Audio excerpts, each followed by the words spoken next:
Karibu tena mtazamaji wa The World News katika kipindi hiki cha ulimwengu wa siasa. Lakini moja kati ya makala tuliokuwa nao siku ya leo ni kwa nini Israel haijatia saini mkataba wa kuzuia kuenea kwa silaha za nyuklia. Mzozo kati ya Israel na Iran kwa mara nyingine uliibua suali la nyuklia la Israel. Waziri Mkuu wa Israel Benjamin Netanyahu alitetea mashambulizi dhidi ya Iran kwa lengo la kuizuia Tehran kutengeneza silaha za nyuklia. Tusipoizuia, Iran inaweza kusalisha silaha za nyuklia kwa muda mfupi sana, alisema Netanyahu. Iran hata hivyo ilikanusha kutaka kutengeneza silaha za nyuklia, na mpango wa kurutubisha uranium ambao unazua shaka na wasiwasi kwa Israel, Marekani na nchi nyingine unakusudiwa kwa madhumuni ya amani kama vile nishati, dawa ama kilimo, kulingana na maafisa wa Iran. Serikali ya Israel imepitisha sheria za kutodhibiti wala kukanusha kuwa inamiliki silaha za nyuklia. Wachambuzi wa mambo wanasema kwamba Israel haijawahi kutangaza kuwa inamiliki silaha za nyuklia wala haijawahi kutangaza kuwa haina silaha za nyuklia.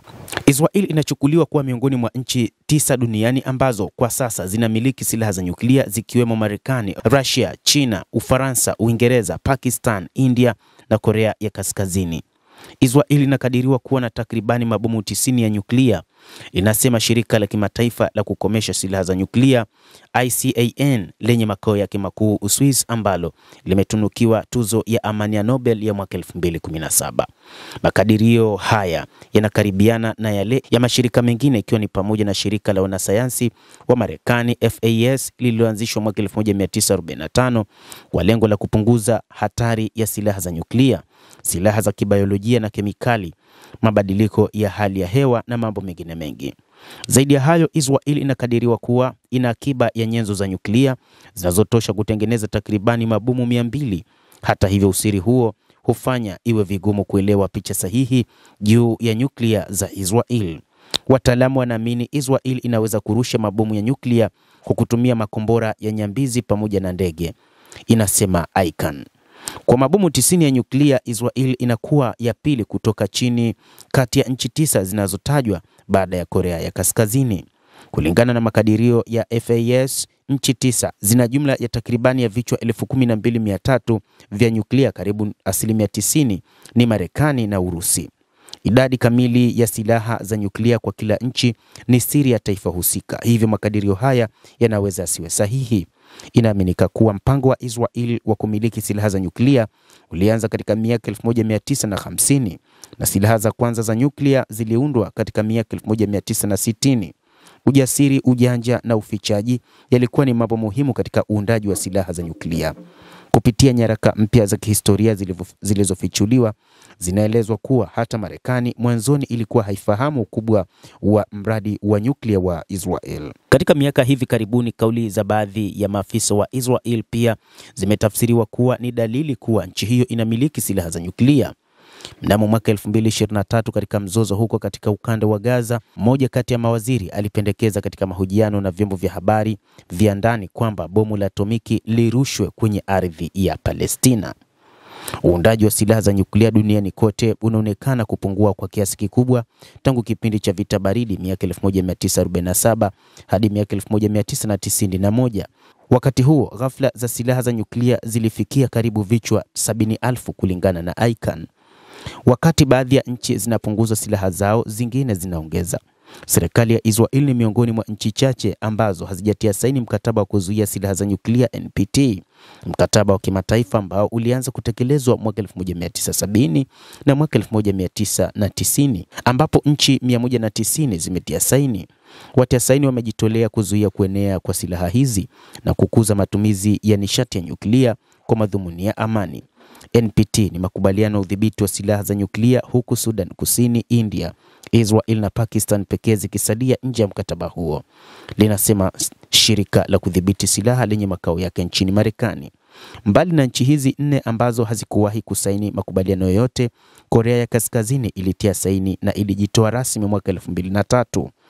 NPT inazigawa nchi katika makundi mawili: zile zinazomiliki silaha za nyuklia, yaani Marekani, Urusi, China, Ufaransa na Uingereza, na zile ambazo hazina. Wakati mkataba huo ulipojadiliwa, mataifa yote matano tayari yalikuwa na nguvu za nyuklia na lengo lilikuwa kuzuia orodha ya nchi hizo kukua. NPT inazichukulia nchi zenye silaha za nyuklia kuwa ni zile tu ambazo zimetengeneza na kulipua silaha za nyuklia au kifaa kingine chenye nyuklia kabla ya tarehe 1 Januari mwaka 1967. Kwa hivyo Israel, India na Pakistan wataamua kujiunga, watalazimika kujiunga kama nchi zisizokuwa na silaha za nyuklia.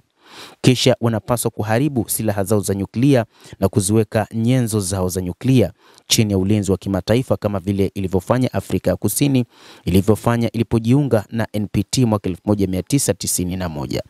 Nyaraka za miaka 1960 zilizokusanywa na hifadhi ya kitaifa ya usalama katika chuo kikuu cha George Washington inaonyesha kwamba Marekani hapo awali ilitarajia Israel kujiunga na NPT.